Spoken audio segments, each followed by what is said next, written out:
안녕하십니까. 반갑습니다.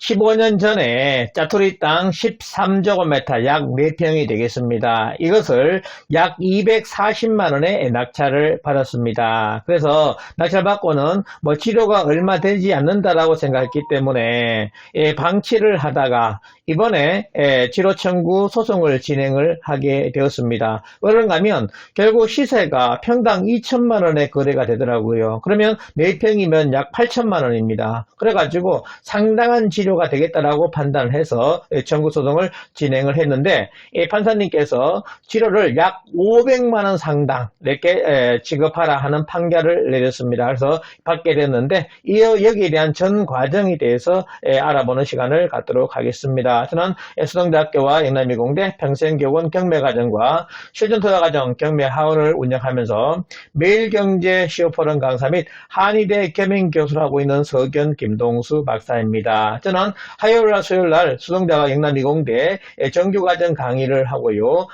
매년 3, 6, 9, 12월 달에 개강을 합니다. 관심 있는 분들 연락하시면 되겠고요. 그리고 목요일날은 경매학원에서 실전투자 중심으로 해서 강의를 하고 있습니다. 본인 토의를 하니까 관심 있는 분들 실제로 낙찰 받고자 하는 분들 연락하시면 되겠습니다. 그리고 토요일날은 아쇼TV에서 온라인으로 강의 예정으로 있습니다. 그리고 교재는 맥 잡는 실전 경매 PPT로 해가지고 핵심을 중심으로 해서 강의를 하고 있어요. 관심 있는 분들 연락하시면 되겠습니다.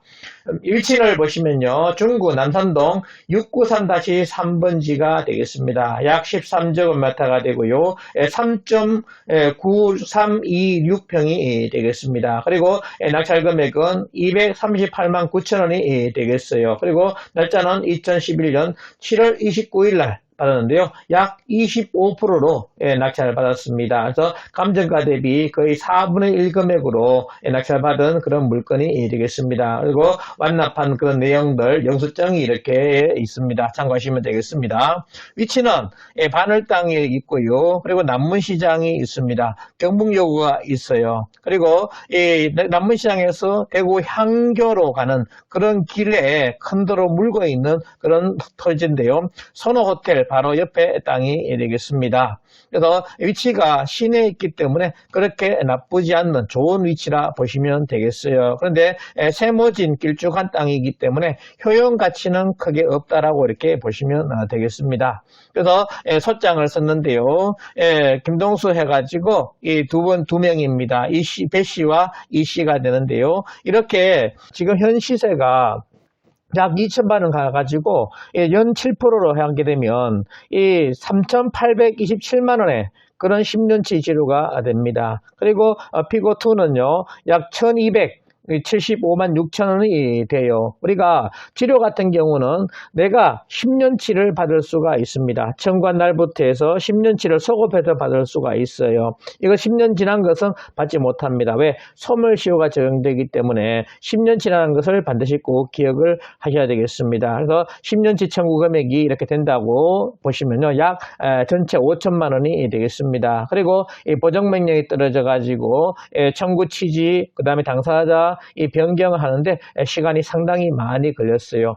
돌아가시고 해가지고 상속인들을 찾고 하다 보니까 주소 보정을 상당히 오랫동안 했다 보시면 되겠습니다. 그래서 주소 찾기가 굉장히 힘든데요. 제가 이 구청도 가고 면사무소, 동사무소에서 이렇게 가는데 정말 오래된 그런 분들, 그러니까 한자를 잘 아시는 그런 분들이 있으면 찾기가 쉬운데 그 한자를 잘 모르게 되면 옛날에 다 원본 보면 다 한문으로 되어 있어요. 등기부도 한문으로 되어 있고 그리고 호적 초본 이런 것들이 다 한문으로 되어 있어 가지고 상당히 찾기가 힘들었습니다. 그래서 여러 군데 찾다 보니까 한자를 잘 아시는 그런 데 가가지고 이렇게 했어요. 그리고 법원 근처에 결국 동사무소 가면 아무래도 여기에 많이 하니까 담당하시는 분이 한자를 좀 알기 때문에 주소를 찾기가 좀 쉽다라고 보시면 되겠습니다. 그래서 정량 성과들을 보게 되면요. 이렇게 긴 세모진 땅이 되겠습니다. 그래서 이 선호 호텔인데요.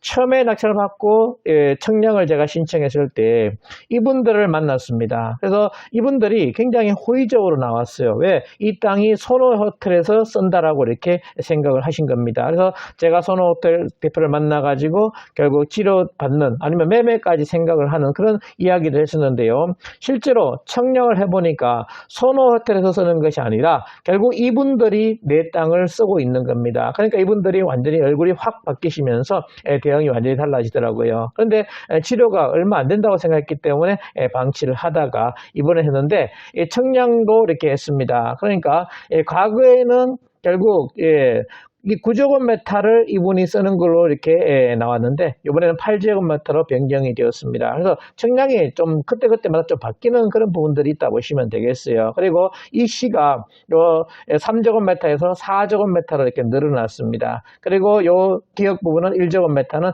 소노트에서 지금 충전기, 자동차 충전소로 이렇게 사용을 하고 있어요. 그래서 이렇게 해서 결국 이 3명을 상대로 해가지고 소송을 해야 되는 그런 상황이다 이렇게 보시면 되겠습니다. 근데 요 1제곱미터는 제가 해놨고 요 두 분에게 소송을 진행을 했어요. 그래서 청량 및 임료 감정을 했는데 결국 청량과 임료 감정을 하니까 저는 감정 금액이 굉장히 좀 실제로 실거래가가 그렇게 나오니까 좀 높게 생각을 했는데 판사님이 감정회사에다가 이렇게 감정을 맡겼습니다. 보통 보면 조정을 해가지고 상가지역은 7%, 주택지역은 5%, 그 다음에 농지는 한 2% 이렇게 조정을 많이 하시는데 이 판사님은 조정을 하지 않고 바로 소송을 진행해서 결국 감정평가회사에다가 이렇게 맡기더라고요. 그래서 책임을 안 지시겠다는 그런 부분도 있겠지요. 그래서 그리고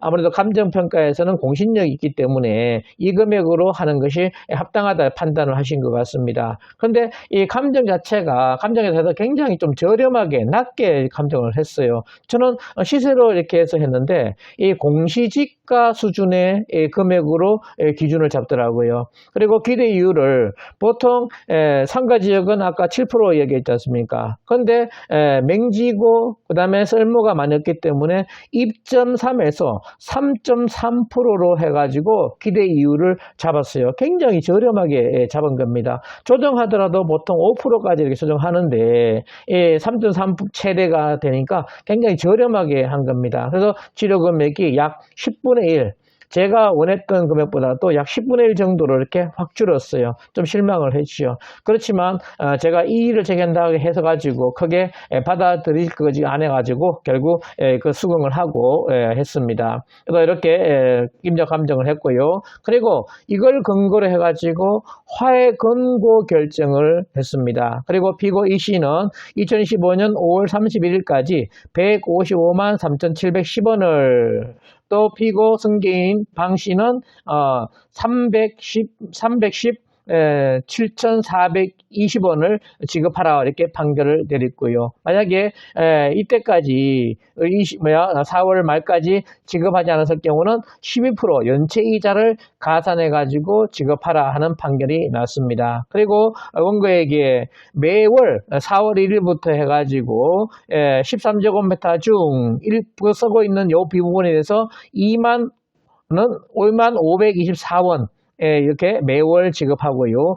방씨 같은 경우는 41,048원 지급하라 이렇게 판결이 났습니다. 그래서 이렇게 매월 치료를 약 6만 원 상당 받을 수 있는 그런 상황이 되었습니다. 그리고 제가 결국 소정 비용은 거의 조정이기 때문에 각자가 이렇게 하는 것이 맞는데요. 제가 청량 비용하고 그리고 감정 비용이 약 300만 원 정도 이렇게 들어갔습니다. 그래서 여기에 대해서 제 혼자 감당하는 것은 문제가 있다라고 제가 판사님한테 이의 제기를 했어요. 그래서 판사님이 그러면 합당한 방법을 찾아보겠다 해가지고 이렇게 하해 권고를 했는데 3분의 1씩 각 3분의 1씩 이렇게 지급 만약에 비용을 지불하라고 이렇게 했습니다. 그래서 제가 3분의 1씩 청구를 할 수 있는 이런 사항이 되었다라고 보시면 되겠습니다. 그래서 청량 비용이 140 68,500원 이렇게 나왔고요. 그리고 임료감정이 161만 2,600원 이렇게 나왔습니다. 그래서 요거에 대해서 각 3분의 1씩 청구를 할 수 있는 사항이 된 것이고요. 그리고 하해 권고가 결정이 되고 나서 바로 이렇게 돈을 받을 수 있는 것이 아니고 또 이렇게 내가 실제로 노력을 해야 됩니다. 그래서 내용 증명을 각각 보냈어요. 그래서 10년째 치료 155만 3,710원과 청약 및 임료감정 102만 7천원을 지급하라 하는 내용하고요.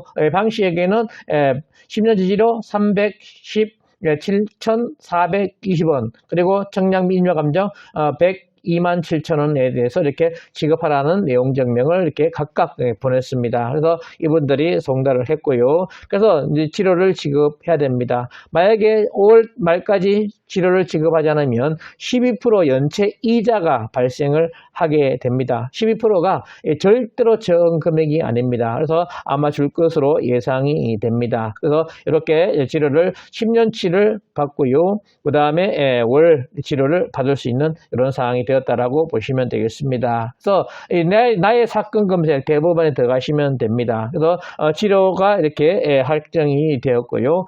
결정이 났습니다. 그리고 기일이 이렇게 있는데요. 기일이 이렇게 잡혔었습니다. 그래서 내용들은 참고하시면 되겠고요. 그리고 당사자들이 굉장히 많았습니다. 근데 정리가 돼가지고 2명으로 이렇게 확정이 되었다라고 보시면 되겠고요. 그리고 검색에 보면 통지가 이렇게 된 내용들이 쭉 나와 있습니다. 원고가 결정이 되었고 그리고 실제로 하해 결정이 난 그런 일정들이 쭉 있고요. 참고하시면 되겠습니다. 그래서 보시면 정리하면요 이렇습니다. 2011년 7월 21일 공매로 낙찰받았습니다. 그래서 238만 9천원에 감정가 대비 25% 낙찰받았고요. 그리고 2024년 3월 11일 약 13년 지난 뒤에 이렇게 제가 소송을 했습니다. 그래서 10년치만 받을 수가 있다 보시면 돼요. 그래서 2024년 3월 11일 요 기준으로 해가지고 10년치니까 2014년 3월 11일이 되겠죠. 요때부터 해서 치료를 받는 그런 상황이 됩니다. 그래서 저는 약 거래가액의 7% 해가지고 5천만 원 상당을 요청을 했는데요. 그래서 이렇게 당사자 변경이 되고 주소 및 청구 취지 보정을 하고 해서 2024년 9월 11일 날 변론기일이 최초로 잡혔습니다. 이때 잡아가지고 청약 및 임료 감정을 하겠다라고 판사님이 하시더라고요. 그래가지고 청약 감정을 제가 신청했고 임료 감정을 2024년 10월 28일 날 이렇게 했습니다. 그래서 2025년 4월 9일 날 이 감정한 것을 근거로 해가지고 하해 권고를 했습니다. 이렇게 하해 권고를 하게 되면 14일 이내에 이의제를 제기하지 않으면 확정이 되는 거예요. 그래서 그 확정 결정문이 2015년 5월 2일 날 하해 권고 결정이 났습니다. 이게 당사자 도달일이 되겠습니다. 그리고 2025년 5월 9일 날 소송 비용 및 청량 그리고 임료 감정 청구에 대한 내용 증명을 제가 보냈습니다. 그래서 5월 31일까지 이 대한 비용을 반드시 저한테 지불을 해야 됩니다. 그렇지 않으면 12% 연체 이자를 받을 수 있다는 거 말씀드리고요. 그리고 소송 비용 및 수익률 보시면요. 낙찰 및 등기 비용이 보면 등기 비용이 약 30만 원 들어갔습니다. 뭐 취득로세는 4.6%가 이렇게 되고요. 해서 제가 직접 다 했기 때문에 약 30만 원 정도로 끝냈습니다. 그래서 270만 원 소용이 되었고요. 그리고 소송하는데 속가 및 송달료가 인지대가 약 23만 원 들어갔습니다. 그리고 송달료가 좀 많이 들어갔어요. 왜 그런가 하면 돌아가신 분이 계셔가지고 상속인들 찾고 그 다음에 또 송달되고 송달 안 되면 또 특별 송달하고 이런 내용 거치다 보니까 약 40만 원 정도 들어갔다 보시면 되겠습니다. 그래서 63만 원 들어갔고요.